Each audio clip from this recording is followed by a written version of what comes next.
दोस्तों, आज हम सामान्य ज्ञान पर आधारित कुछ महत्वपूर्ण प्रश्नों के साथ हैं। ये प्रश्न किसी भी स्तर की परीक्षाओं में बार बार पूछे जाने वाले प्रश्न हैं। क्वेश्चन नंबर फर्स्ट है, कामायनी के लेखक कौन हैं? बहुत अच्छा प्रश्न है। कामायनी के लेखक हैं जयशंकर प्रसाद, ये इसका सही आंसर है। क्वेश्चन नंबर 2, भारतीय संविधान सभा की प्रथम बैठक कब हुई? जो भारत की संविधान सभा थी, संविधान सभा की प्रथम बैठक कब हुई? इसका सही आंसर आएगा 9 दिसंबर 1946। क्वेश्चन नंबर 3, भारतीय संविधान के किस भाग को उसकी आत्मा कहा जाता है? अर्थात संविधान का कौन सा भाग उसकी आत्मा कहलाता है?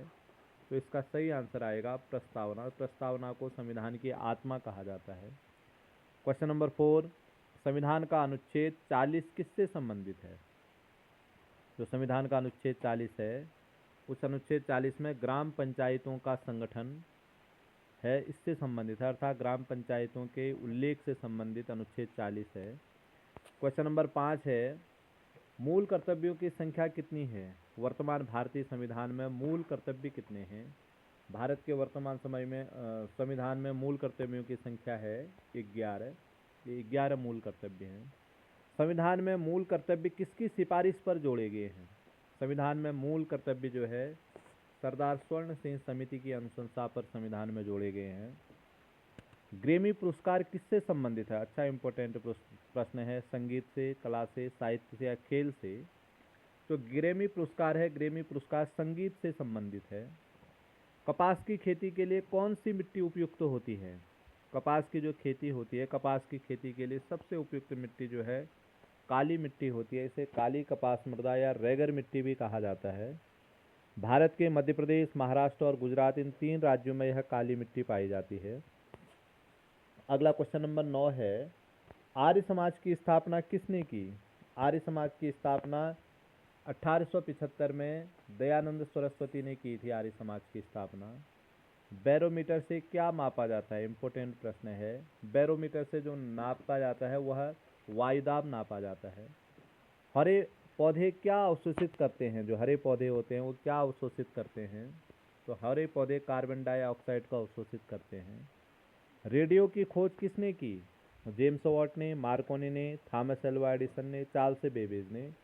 तो इसका सही आंसर आएगा मार्कोनी। इसने जो है रेडियो की खोज की। समुद्र की गहराई किससे मापी जाती है? अगला प्रश्न है, बहुत इंपॉर्टेंट प्रश्न है। जो समुद्र की गहराई है, समुद्र की गहराई को मापने वाला जो यंत्र है, समुद्र की गहराई को मापने के लिए जो है जिसका प्रयोग किया जाता है वह है फैदोमीटर। यह समुद्र की गहराई को मापने का यंत्र है, फैदोमीटर। रामायण की रचना किसने की? वेदव्यास जी ने, तुलसीदास जी ने, वाल्मीकि या कालिदास जी ने? तो सही आंसर है, रामायण की रचना जो की थी वह की थी वाल्मीकि ने, और रामचरितमानस की रचना की थी तुलसीदास ने।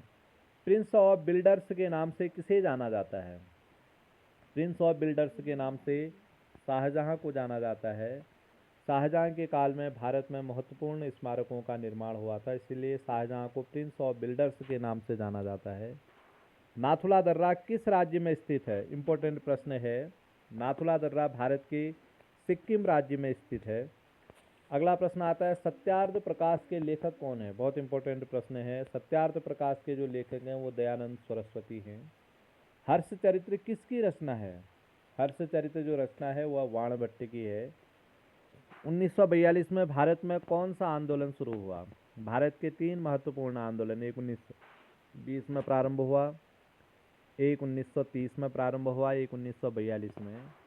1920 में असहयोग आंदोलन प्रारंभ हुआ, 1930 में सविनय अवज्ञा आंदोलन, और 1942 में जो आंदोलन प्रारंभ हुआ उसका नाम है भारत छोड़ो आंदोलन।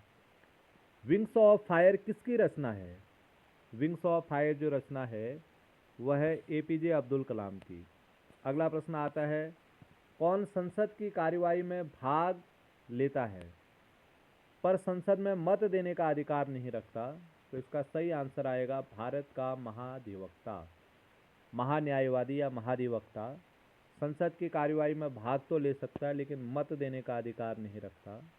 भारत का प्रधानमंत्री बनने के लिए कितने वर्ष की आयु होनी चाहिए? बहुत इंपॉर्टेंट प्रश्न है। अगर कोई व्यक्ति भारत का प्रधानमंत्री बनता है तो उसके लिए आयु होनी चाहिए 25 वर्ष। किसे सफ़ेद सोना कहा जाता है? सफ़ेद सोना जो कहा जाता है उसे प्लेटिनियम को सफ़ेद सोना कहा जाता है, कपास को भी सफ़ेद सोना कहा जाता है। तो इन ऑप्शनों में से प्लेटिनियम जो है इसका सही आंसर है, जिसे सफ़ेद सोना कहा जाता है। लाल ग्रह, अच्छा प्रश्न है, कई बार पूछा जाता है। लाल ग्रह के नाम से किस ग्रह को जाना जाता है? तो मंगल को लाल ग्रह के नाम से जाना जाता है। अगला, ग्रीनलैंड द्वीप पर किस देश का अधिकार है? जो ग्रीनलैंड द्वीप है भौगोलिक दृष्टि से यह उत्तरी अमेरिका का हिस्सा है, लेकिन इस पर जो राजनीतिक अधिकार है वह डेनमार्क का इस पर राजनीतिक अधिकार है। अकबर के शासनकाल में राजस्व व्यवस्था किसके हाथ में थी? अकबर के शासनकाल में जो अकबर के वित्त मंत्री थे, भू राजस्व व्यवस्था या राजस्व व्यवस्था जो थी वह टोडरमल के राजा टोडरमल के पास थी। वेदों की ओर लौटो किसने कहा? इंपॉर्टेंट प्रश्न है। वेदों की ओर लौटो का नारा दिया था स्वामी दयानंद जी ने। मानव रक्त का पीएच मान कितना होता है? मानव ब्लड का जो पीएच मान होता है वो 7.5 इसका पीएच मान होता है। अगला प्रश्न आता है, नीली क्रांति किससे संबंधित है? दाल उत्पादन से, मछली उत्पादन से, सब्जी उत्पादन से या फल उत्पादन से? इसका सही आंसर आएगा मछली उत्पादन से। यह सामान्य ज्ञान पर आधारित बहुत इंपॉर्टेंट प्रश्न हैं जो बार बार किन्हीं किन्हीं परीक्षाओं में पूछे जाते हैं, इसलिए इन प्रश्नों की तैयारी अवश्य कर रही हैं। प्रश्न आपको कैसे लगे कृपया कमेंट बॉक्स में ज़रूर बनाएं, ताकि अच्छे से अच्छे या जिन विषयों पर आप चाहते हैं उन विषयों पर कम से कम सामान्य ज्ञान या उससे संबंधित प्रश्न बनाए जा सकें। बहुत बहुत धन्यवाद।